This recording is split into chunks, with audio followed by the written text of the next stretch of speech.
Hello hello hello আমি নিয়ে চলে এসেছি আমার রসর অন্নপ্রাশনের কিছু মুহূর্ত শেয়ার করতে।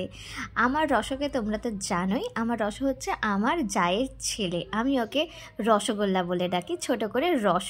চলো আমরা দেখে নিই রসগোল্লার অন্নপ্রাশনে আমরা ঠিক কী কী করলাম। প্রথমেই আমার বাবা নিয়ে বসেছে একটা গামলা, এটা পিতলের গামলা, এটাকে সাজানো হচ্ছে। আমি বাবাকে বললাম যে একটু সাজিয়ে দাও, আর মা ওকে কোলে নিয়ে রেখেছে। ফটোগ্রাফার এসে গেছে ফটো তুলতে। দেখো ওর ফটো তোলা চলছে, ফটো সেশন। আমি আবারও বাবার কাছে ফিরে আসলাম বাবা কি করছে দেখার জন্য। ডবল টেপটা নিয়ে বাবা তো একেবারে নাকানি চোপানি খাচ্ছে কীভাবে ফুলটাকে লাগাবে। যাই হোক, ফুল লাগানো কোনোভাবে কমপ্লিট করা গেছে। তারপর এখানে রসর জেঠিমারা নিয়ে বসেছে। এই জিনিসটার নামটা আমার ঠিক মনে নেই, এটা বারবার পেশাই করে হলুদ পেশাই করা হচ্ছে। এবার এখানে আমার যা রসকে নিয়ে একটু ফটোশ্যুট করছিল। তারপরে যত কাচ্চা বাচ্চা ছিল আমাদের বাড়ির কাচ্চা বাচ্চা এখানে কিন্তু সবাই নেই, কিছু কম আছে। সবাইকে নিয়ে আবার একটা ছোট্ট করে ফটোশ্যুট হয়ে গেল। দেখো সবাইকে খাটে বসানো হয়েছে, বসিয়ে এখানে ফটোশ্যুট চলছে। এবার তারপর এখানে আমাদের বাড়ির একটা ব্যাপার হলো যে যত বাচ্চারা রয়েছে বেশিরভাগ বাচ্চারাই ছোট বাচ্চাদেরকে সামলাতে পারে। একে দেখতে পাচ্ছ, এটা আমার একটা জায়ের মেয়ে। সে কিন্তু রসকে বেশ খুব সুন্দরভাবে সামলাতে পারছে, যেটা অনেক ক্ষেত্রে আমিও পারি না। এমনকি আমি আমার মেয়েটাকেও সামলাতে মাঝে মাঝেই পারি না। দেখি ওরা কিন্তু বেশ ভালোই সামলাচ্ছে। আবারও চলছে রসর ফটোশ্যুট। এখানে রসকে অনেক রকম খেলনা দেখিয়ে তাকে দৃষ্টি আকর্ষণ করানোর চেষ্টা চলছে। এখানে আমার মা এবং আমার যা দুজনে মিলে রসকে সাজাচ্ছে, কিন্তু সে তো ব্যাটা সাজবে না। দেখে নাও কত জোর করে সাজানো হচ্ছে। একটা কাজল পরাতেই এত কষ্ট রসগোল্লাকে। এবার দেখো ওই যে হলুদ বাটা হয়েছিল, সেই হলুদ নিয়ে রসর আজকেই গায়ে হলুদ হয়ে গেল। রসর আজকে বিয়ে বলে কথা। দেখো ওর জেঠিমারা এবং ঠাকুমা সবাই মিলে ওকে হলুদ মাখাচ্ছে। ও বেচারা মুখটা বেজা করে বসে আছে। এটা আমার শাশুড়ি মানে রসর ঠাকুমা। ওকে আবারও হলুদ, ওকে মানে বিয়ে পর্যন্ত ওয়েট করতে হবে না, ওর আজকে গায়ে হলুদ হবেই হবে, এরকম একটা প্ল্যান। তো এতটাই বেশি হাত যে আমিই ছবি তুলতে পারছি না, এবং যে ফটোগ্রাফার তিনিও বলছিলেন যে ছবি তোলা যাচ্ছে না, হাত সরান। যাই হোক, এবার ওকে এই হলুদ মাখানোর পরে ন্যাড়া করার একটা প্রোগ্রাম রয়েছে।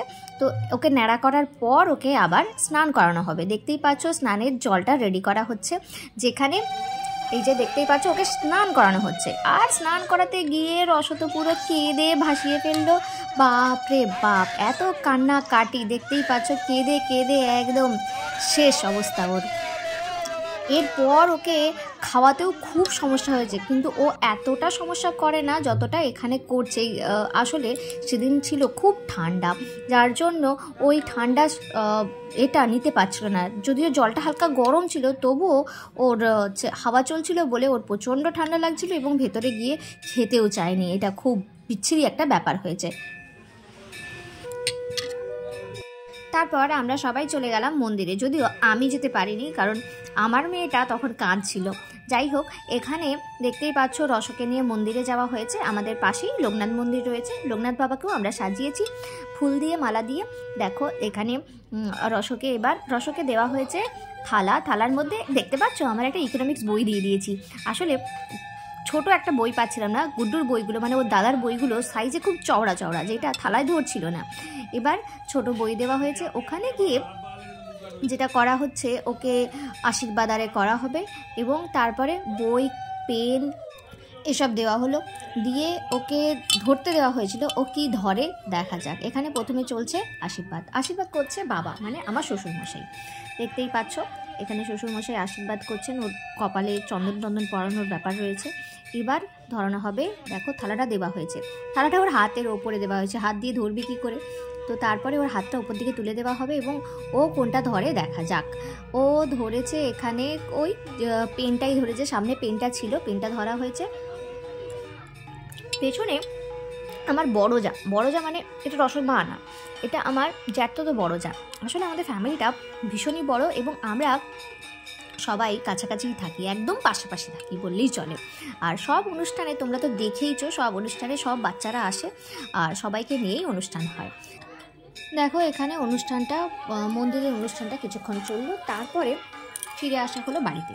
বাড়িতে এসে মন্দিরে যেহেতু আমিষ হবে না, কিন্তু অন্নপ্রাশনে তো আমিষ খাওয়ানোর ব্যাপার রয়েছে, বাড়িতে এসে ওর থালা সাজানোটা আমি একবার দেখিয়ে দিই। প্রথমেই ছিল পায়েস, মাছ ছিল, চাটনি ছিল, তারপর ভাজা ছিল, বেশ কয়েক রকম চচ্চড়ি ছিল, শুক্তো ছিল, ডাল ছিল, অনেক কিছুই ছিল। রসকে আবার টোপর টোপর পরিয়ে সাজানো হয়েছে। আগেই টোপর পরিয়ে সাজানো হয়েছিল, যদিও দেখতেই পাচ্ছ ওকে রূপোর চামচে খাওয়ানো হচ্ছে, বাবা খাওয়াচ্ছেন। আর পাশে গুড্ডু বসেছে, এইদিকে আমার যা বসেছে, দেখো এখানে ডাল ভাত ওকে খাওয়ানো হবে, বাবা খাইয়ে দিচ্ছেন। আর এটা আমাদের বাড়ির রিচুয়াল যে প্রথমে বাড়িতে যেটা হয় মুখে প্রসাদ, এই অনুষ্ঠানটাকে বলা হয় মুখে প্রসাদ। এরপরে একটা আমাদের মানে আমার বাপের বাড়িতে সেটা হচ্ছে যে অন্নপ্রাশনে মামা খাওয়ায়, মামায় গিয়ে টাকায় করে কয়েনে করে খাওয়ায়। আর এখানে কিন্তু দাদু খাওয়ায়, আমার শ্বশুর বাড়িতে নিয়ম হচ্ছে দাদু খাওয়ায়। এরপরে মামা ভাত বলে একটা অনুষ্ঠান হবে, যেই অনুষ্ঠানে মামা আবার ভাগনাকে খাওয়াবে। দেখো এইভাবেই ছিল আমাদের রসগোল্লার অন্নপ্রাশন। তোমরা দেখে নাও ওই অন্নপ্রাশনের কয়েকটা ছবি।